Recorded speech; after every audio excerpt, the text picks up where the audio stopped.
Welcome, I'm Thomas Walker, President at Wayne Community College here in wonderful Goldsboro, North Carolina. And thank you for joining us again for another episode of Have You Heard?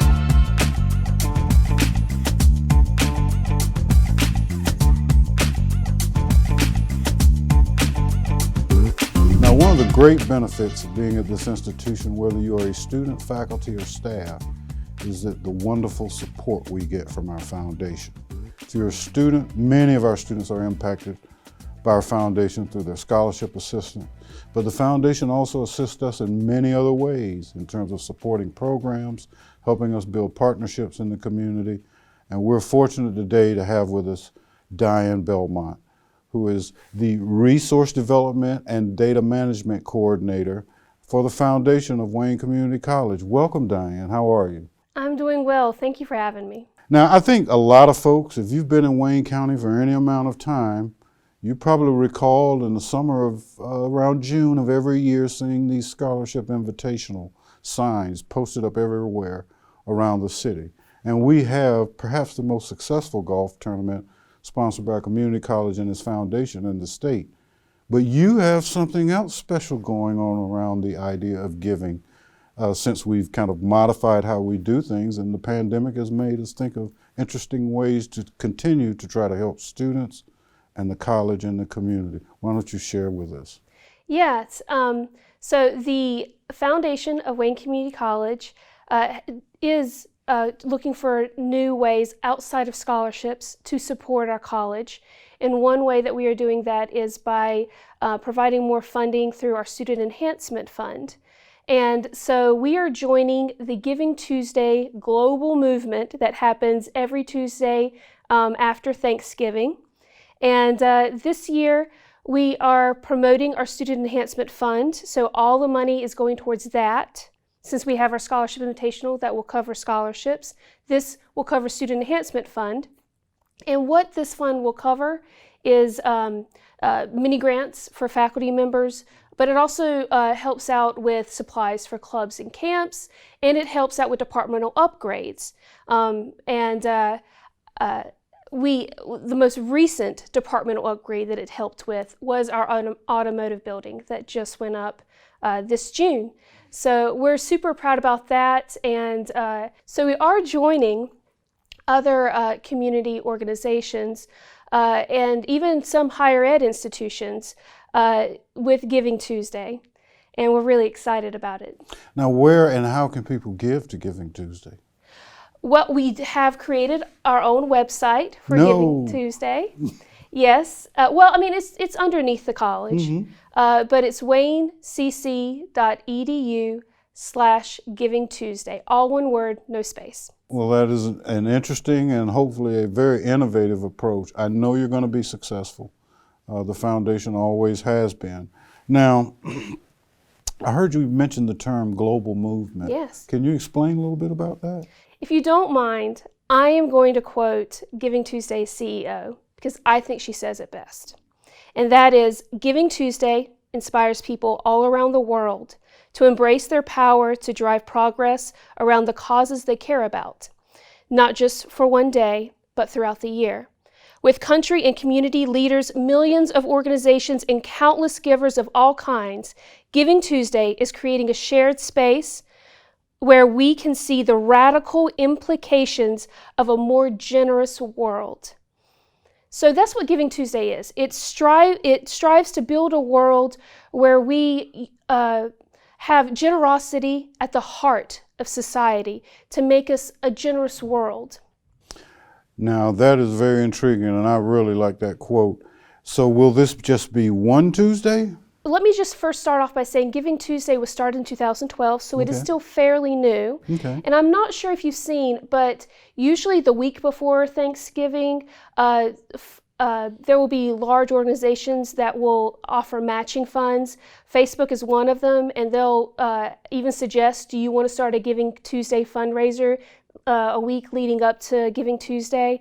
And we have followed kind of that same pattern, but also looked at other higher ed organizations, and what they do is a Giving Tuesday campaign.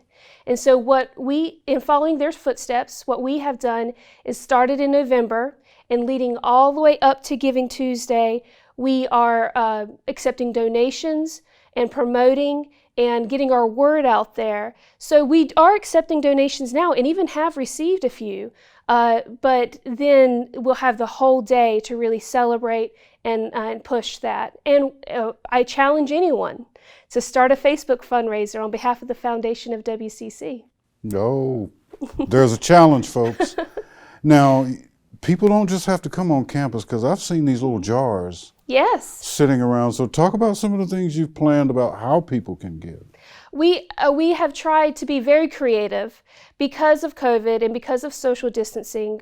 We have had to think outside of what a gathering and activities may look like for fundraising. So one thing that we've done is we've collaborated with 10 local businesses and organizations to house our donation jars. And what I think is really interesting is that we have over 100,000 citizens just right here in Wayne County. And if only 20% gave $1, we'd reach our goal, because our goal is $20,000. So what we're asking is for people to stop by these local businesses and just drop in $1 and also give them their business. I mean, I think that's super important right now with everything going on, is to support local businesses and support your community college. Wow, that is fascinating. I know we're going to reach that goal, Diane, so we're going to be optimistic. And there's no way I could condense all that happens with our foundation in our brief conversation here. But where could people go to learn more about, why they should give and how they can give? So I would suggest visiting our website, which, if you don't remember what that website is, let me give it to you again. It's waynecc.edu/givingtuesday, all one word, no spaces. I also want to note that we all have a competition going on campus with students right now with raising funds on our behalf for Giving Tuesday. And if any person wants to give a donation in a student's name, the student who raises the most money in their name will win a scholarship for next semester. Oh, wow. So not only do we have the donation jars, not only do we have the website where you can give, but we also have this competition going on. And if anyone wants to send in a check, make sure you have Giving Tuesday in the memo line. And if you want to give in the name of a student, then whenever you're donating online, there's a specific area where you can write in their name, or you can send a card or information in with your check to let us know.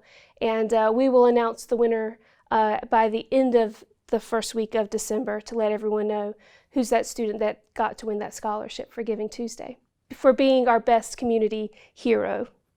Well, thank you so much, Ms. Belmont. Thank you for joining us today and sharing the work that you're leading with our foundation. And folks, don't you forget to go to waynecc.edu, Giving Tuesday, all one word, and contribute to support students in the direction of the college in this community. And we thank you again for joining us for this version of Have You Heard?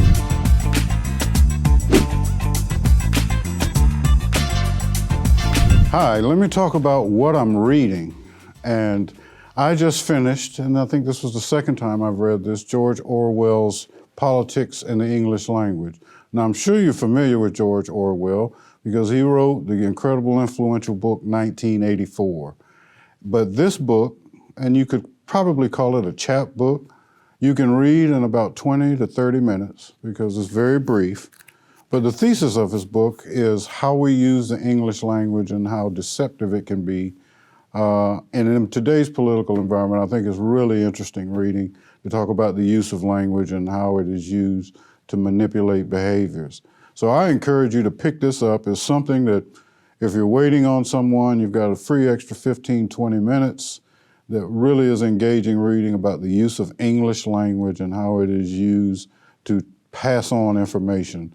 Essentially, one of his theses is, if you have to use big words, then you probably don't understand it well enough yourself. So check out George Orwell's Politics in the English Language.